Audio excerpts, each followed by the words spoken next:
Hai hai hai hai. Selamat. Selamat. Selamat. Hai hai hai hai. Semangat pagi. Semangat, semangat, semangat. Nah, aku sekalian ketemu lagi dengan Pak Malik. Untuk hari ini kita akan membahas tentang perkembangan tumbuhan secara vegetatif. Materi kelas 6. Oke anak-anak, tetap semangat dalam belajar ya nak ya. Sebelum kita mulai pembelajaran hari ini, alangkah baiknya kita berdoa dulu. Kita mulai dengan membaca basmalah. Bismillahirrahmanirrahim. Semoga hari ini kita semuanya diberi kelancaran, belajar dimudahkan. Amin. Anak-anakku sekalian, perkembangan tumbuhan secara vegetatif. Oke.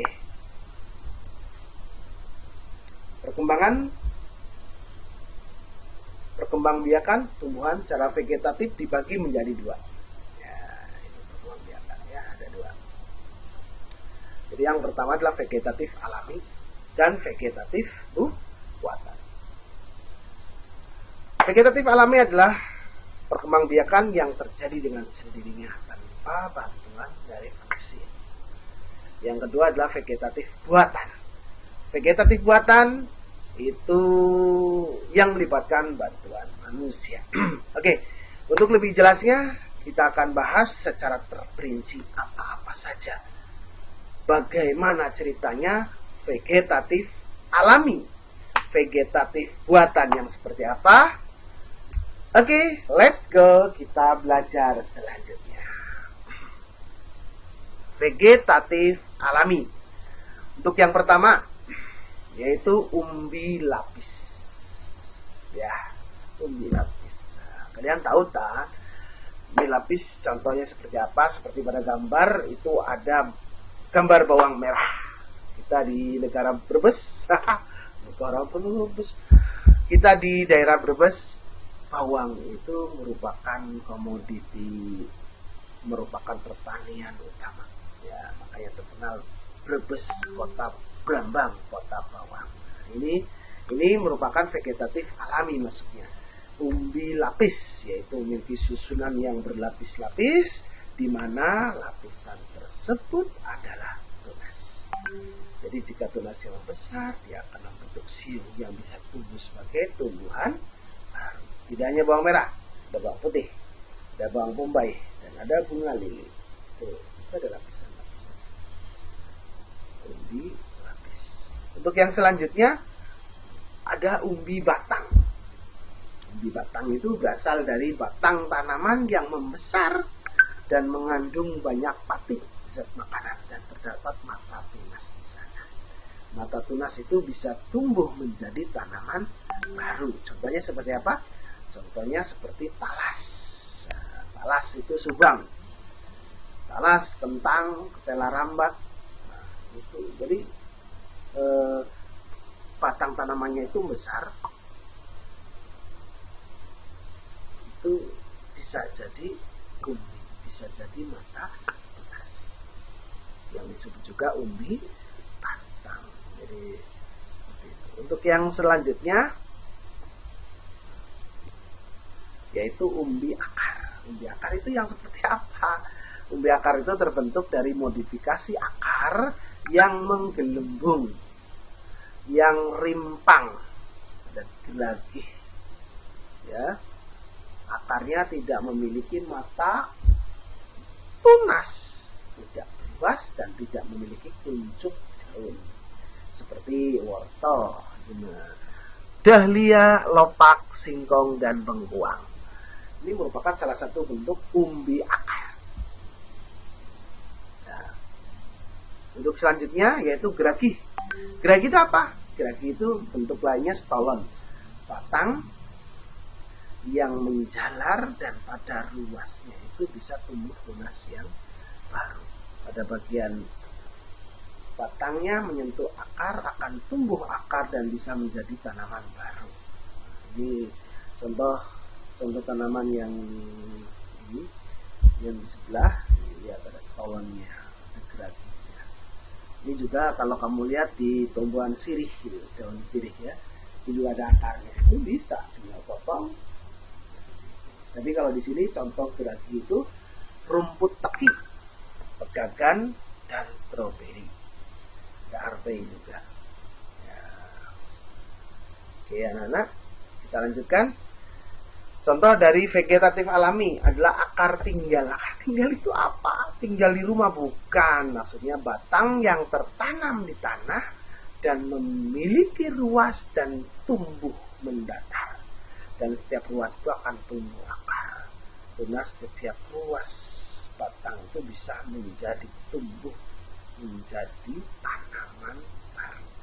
Contohnya jahe, kunyit, lengkuas, kencur, temulawak. Ya, kita bisa lihat ruas-ruasnya itu bisa kalau ditanam.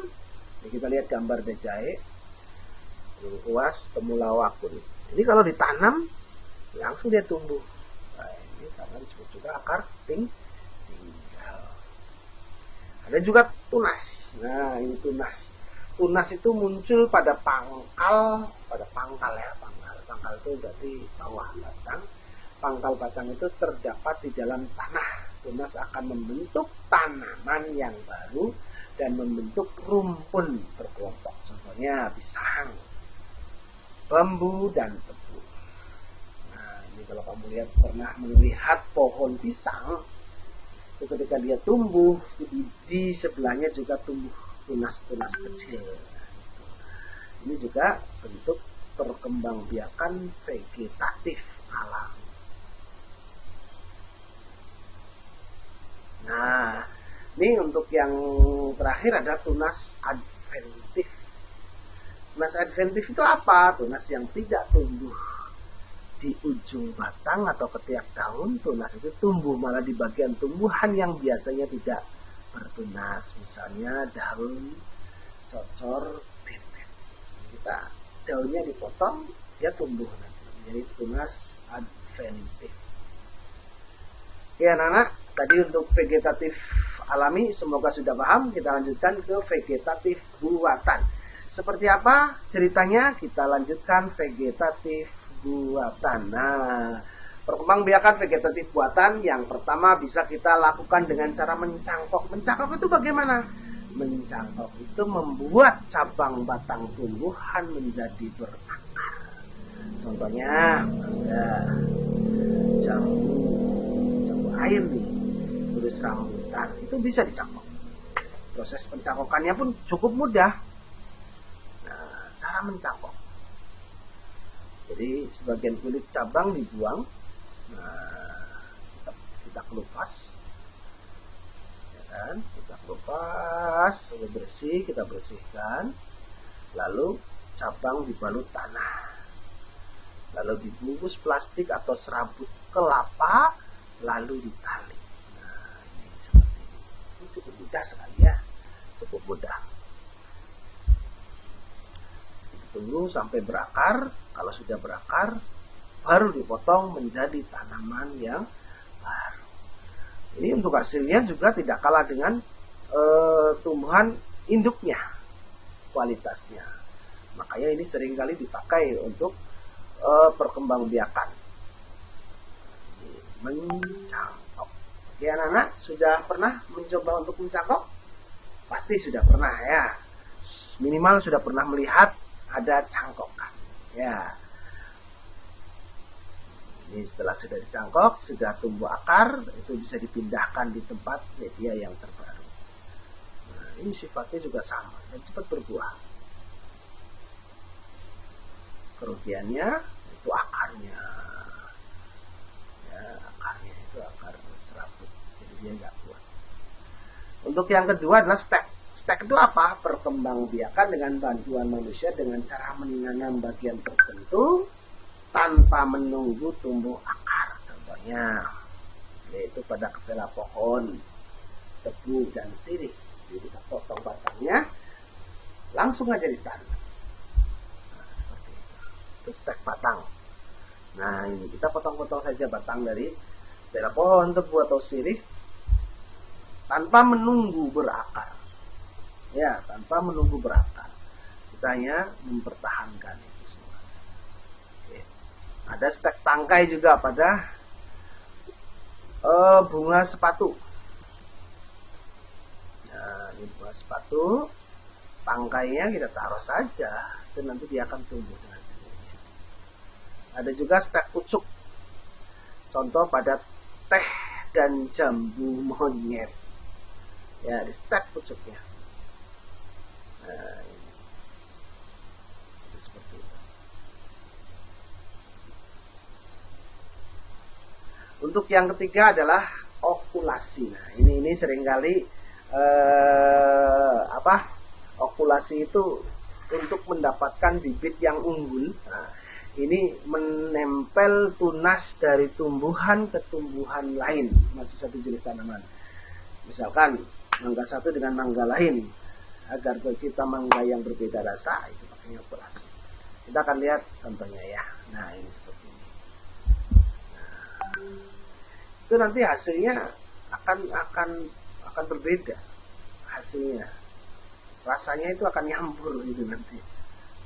Menempel tunas dari satu tumbuhan ke tumbuhan yang lain.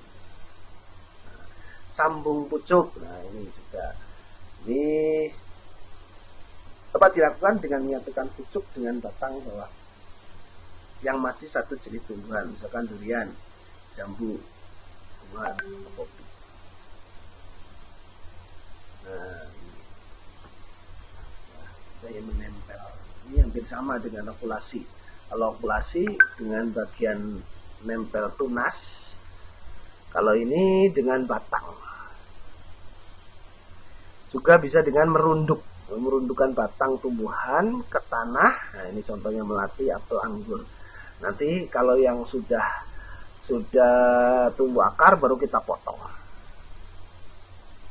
Ada juga kita pakai secara kultur jaringan. Ini yang lebih canggih lagi kultur jaringan, yaitu mengambil jaringan pada tumbuhan dan membiarkan dalam media khusus. Ini membutuhkan keahlian kalau itu kultur jaringan. Karena ini mengambil sel-sel, tidak asal ya. Ini mengambil sel-sel, lalu kita masukkan ke dalam cawan khusus. Ini pada medium-medium tertentu. Ya. Ini membutuhkan keahlian yang khusus. Tapi untuk hasilnya lebih bagus karena dipilih dari tunas-tunas yang berkualitas. Oke anak-anakku sekalian, sampai di sini penjelasan Pak Guru. Apakah ada pertanyaan? Nanti untuk yang bertanya silakan boleh setelah pembelajaran ini silakan bertanya ya. Tapi semoga pembelajaran ini kamu bisa lebih paham. Nanti diulang lagi dari awal. Diulang lagi agar lebih paham. Jangan cuma sekali. Oke anak-anak. Jadi Pak Guru begitu saja. Tak lupa Pak Guru selama mengingatkan tetap jaga protokol kesehatan. Karena itu penting sekali.